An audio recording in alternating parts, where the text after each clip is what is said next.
नमस्कार, फाइटर समाचार में आपका स्वागत है। पेश आज 29 मार्च शाम 7 बजे राजस्थान की खास खबरें।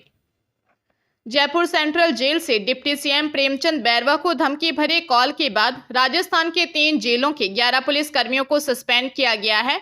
केंद्रीय कारागृह जयपुर के उपाधीक्षक इंद्र कुमार का ट्रांसफर कर जिला कारागृह सीकर भेजा गया है। बंदियों के धमकी भरे कॉल करने को लेकर जेलों में मोबाइल की सख्ती को लेकर कार्रवाई की गई है। जयपुर सेंट्रल जेल से डिप्टी सीएम प्रेमचंद बैरवा को धमकी भरे कॉल मामले में कारापाल भंवर सिंह, उप कारापाल रमेश चंद, मुख्य प्रहरी वीरेंद्र सिंह भाटी, प्रहरी चंद्रपाल और सुरेंद्र सिंह को निलंबित किया है। इनका मुख्यालय केंद्रीय कारागृह भरतपुर रखा गया है। केंद्रीय कारागृह जयपुर के उपाधीक्षक इंद्र कुमार को जिला कारागृह सीकर भेजा गया है। प्रकरण की विस्तृत जांच के लिए उप महानिरीक्षक कारागार रेंज जयपुर को निर्देशित किया गया है। सेंट्रल जेल जोधपुर में कारापाल रामचंद्र और मुख्य प्रहरी चैनदान चारण को निलंबित किया है।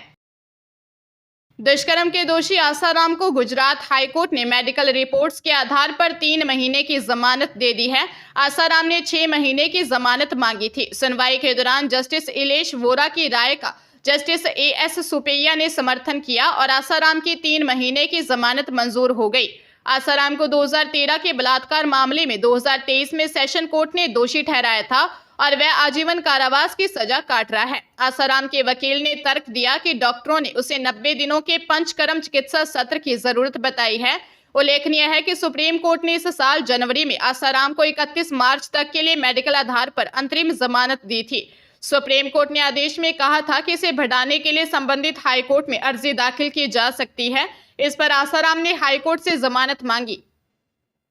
झुंझुनू में फिरौती के लिए दहशत फैलाने वाले 4 आरोपियों को पुलिस ने गिरफ्तार कर लिया है। बदमाशों ने एक कारोबारी की स्विफ्ट डिजायर कार को कैंपर गाड़ी से कई बार टक्कर मारी और इलाके में दहशत फैलाई थी। कोतवाली थाना पुलिस ने मुखबिर की सूचना पर कार्रवाई करते हुए सोनू, राहुल, इमरान और अमित को गिरफ्तार किया है। मामला वारिसपुरा रेलवे फाटक का है, जहां बदमाशों ने कारोबारी पंकज की खड़ी कार को टक्कर मारकर क्षतिग्रस्त कर दिया। बदमाशों ने बिना नंबर प्लेट की कैंपर गाड़ी से कार को 8 बार टक्कर मारी, जिससे वह दीवार और खंबे के बीच फंस गई।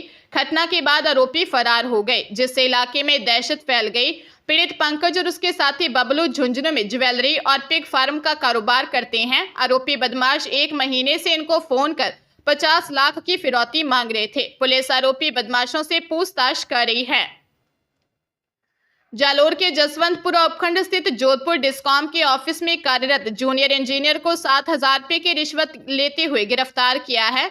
जूनियर इंजीनियर ने बिजली कनेक्शन का लोड बढ़ाने की एवज में यह रकम मांगी थी। शिकायत के सत्यापन के बाद जालोर एसीबी ने आरोपी को रंगे हाथ गिरफ्तार कर लिया। जालोर एसीबी टीम को परिवादी ने दी शिकायत में बताया कि जसवंतपुरा में रामसिंह रोड स्थित कॉम्प्लेक्स में लगे विद्युत कनेक्शन को सिंगल केवी सिंगल से 15 केवी फेज में भार वृद्धि के लिए 7,000 रुपए की मांग कर रहा है। शिकायत के सत्यापन के बाद एसीबी जोधपुर रेंज उप महानिरीक्षक हरेंद्र कुमार महावर के सुपरविजन में एसीबी टीम जालोर के एसपी मांगीलाल राठौर के नेतृत्व में टीम ने आरोपी अंकित तिवारी निवासी आबू रोड सिरोही, हाल कनिष्ठ अभियंता जोधपुर डिस्कॉम जसवंतपुरा जालोर को 7,000 रुपए की रिश्वत लेते रंगे हाथों गिरफ्तार किया।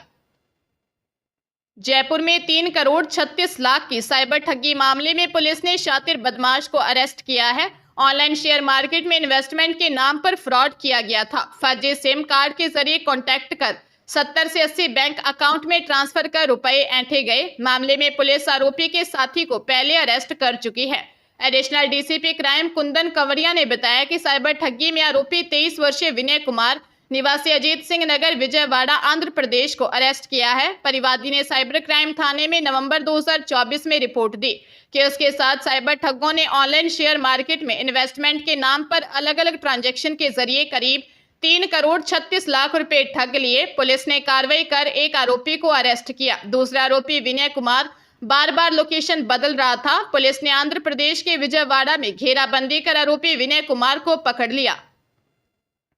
किसान आंदोलन को लेकर सुप्रीम कोर्ट में पंजाब सरकार ने बताया कि 4 महीने 11 दिन से आमरण अनशन पर बैठे किसान नेता जगजीत सिंह डल्लेवाल ने अनशन खत्म कर दिया है। डल्लेवाल पिछले साल नवंबर से न्यूनतम समर्थन मूल्य की मांग को लेकर अनशन पर थे।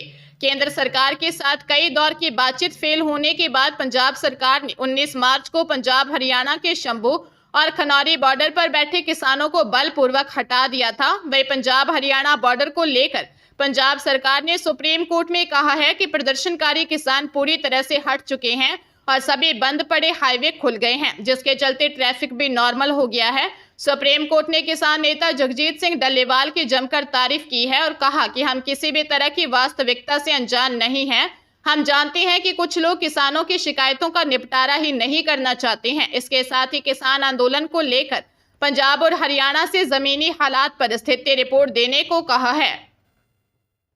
सीएम भजनलाल को फोन पर धमकी मिलने पर पूर्व सीएम अशोक गहलोत ने कानून व्यवस्था पर निशाना साधा है। अशोक गहलोत ने कहा है कि सरकार को इस विषय पर सोचना चाहिए। मुख्यमंत्री ही गृह मंत्री हैं।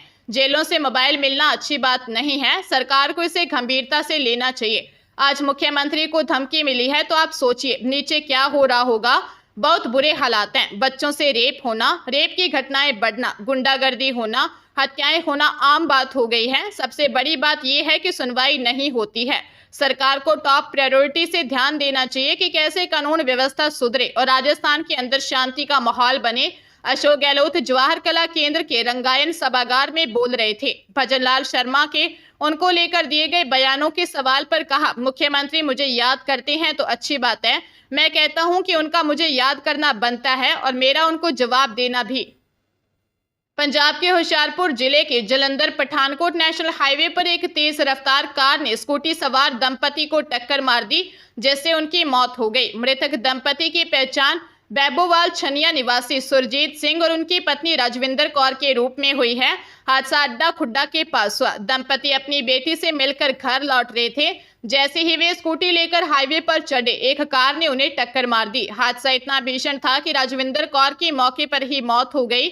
गंभीर रूप से घायल सुरजीत सिंह को पहले टांडा अस्पताल ले जाया गया, बाद में उन्हें होशियारपुर रेफर किया गया। रास्ते में ही उनकी भी मौत हो गई। घटना की सूचना मिलते ही थानेदार जसविंदर सिंह, दलजीत सिंह और रोड सेफ्टी फोर्स की टीम मौके पर पहुंची। टांडा पुलिस ने दोनों वाहनों को कब्जे में ले लिया। मामले की जांच की जा रही है।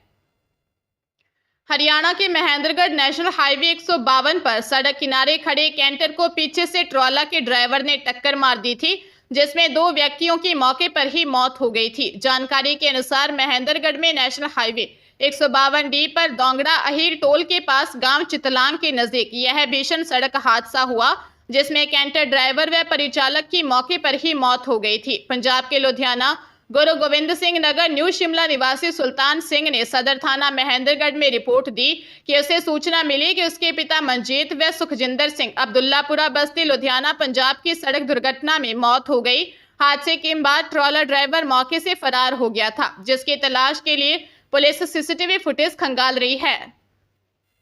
जोधपुर जिले में आई फरीदाबाद की साइबर क्राइम पुलिस ने एक साइबर ठग को गिरफ्तार किया है। आरोपी जोधपुर गौड़ कॉलोनी निवासी सुखदेव साइबर ठगों को अपना बैंक खाता उपलब्ध करवा रहा था। आरोपी के खाते में ठगी के 2,14,257 रुपए आए थे।